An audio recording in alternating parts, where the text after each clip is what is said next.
U.S. Turkey invasion derailed by Syrian army triumph at Kuweires.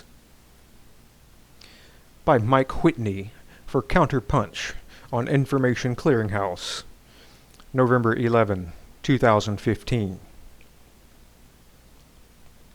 The Syrian Arab Army SAA achieved its greatest victory in the 4-year-long war on Tuesday, when it recaptured the strategic Kuweires military airbase in North Syria.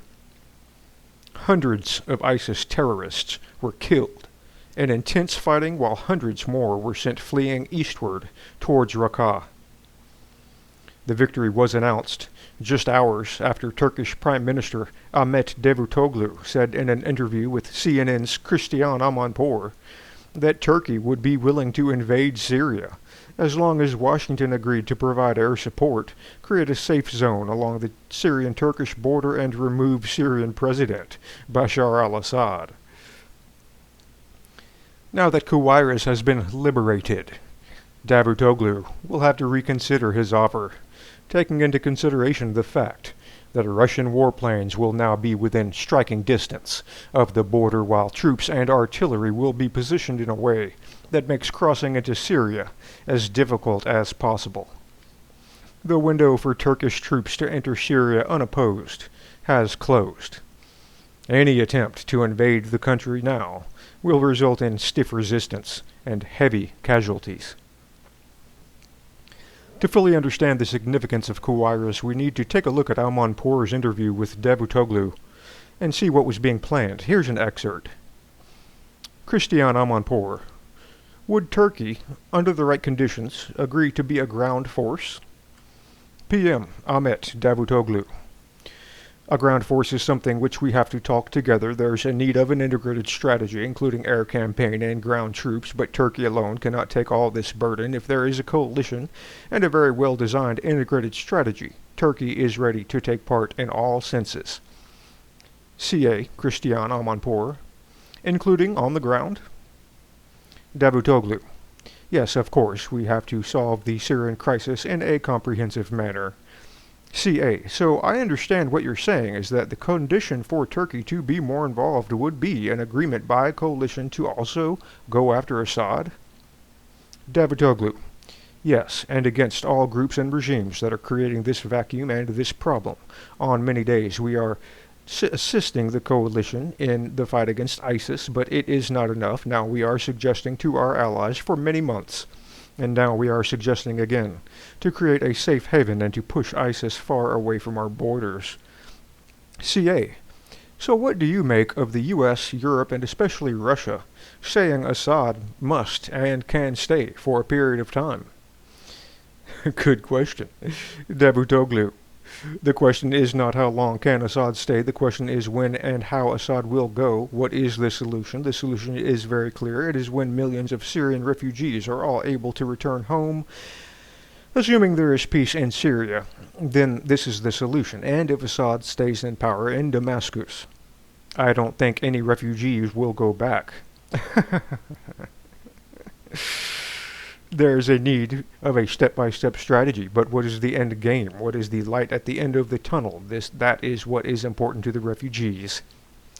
Christian Amanpour: why is the Turkish government making it hard for the U.S. government to arm and train and use Kurdish fighters as their ground troops? Davutoglu: we are not making it hard for the U.S. government to use the Kurds, but the PYD as a wing of the PKK. There is another Kurdish group, the Peshmerga. We allowed the Peshmerga to go through Turkey and to go to Kobani in order to help Kobani to be free. If the U.S. wants to arm Kurdish fighters on the ground against ISIS, we are ready, but not Kurdish terrorists like the PKK.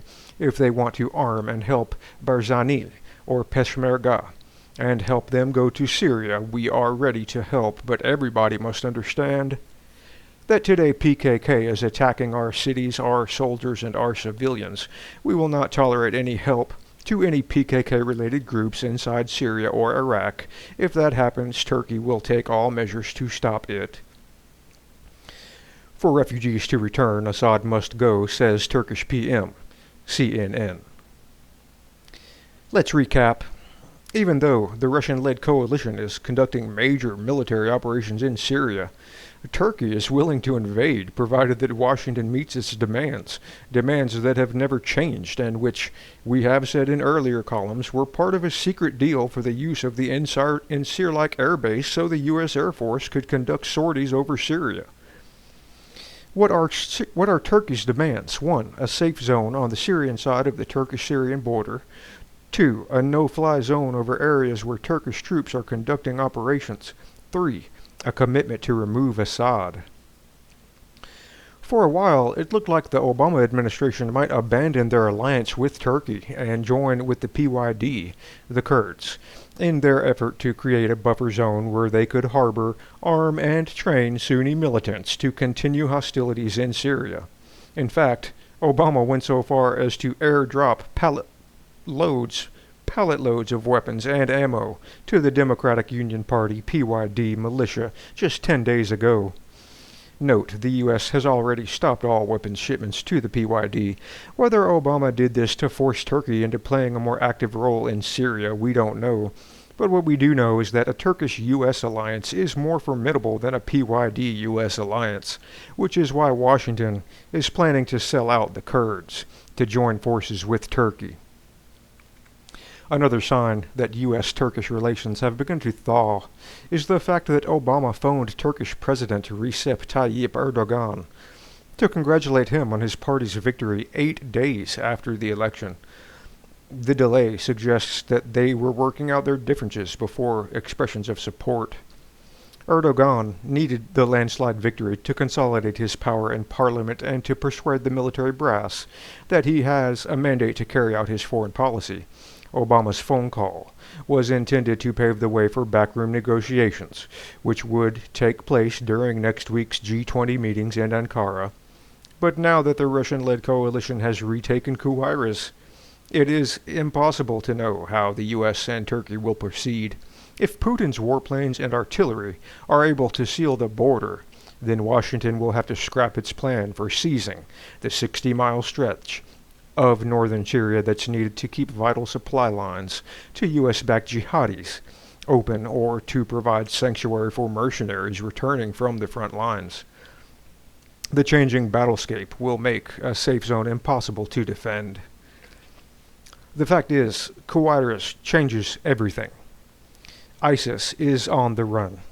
The myriad other terrorist organizations are progressively losing ground. Assad is safe in Damascus.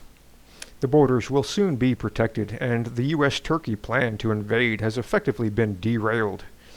Barring some extraordinary, unforeseeable catastrophe that could reverse the course of events, it looks like the Russian-led coalition will eventually achieve its objectives and win the war. Washington will have no choice but to return to the bargaining table and make the concessions necessary to end the hostilities.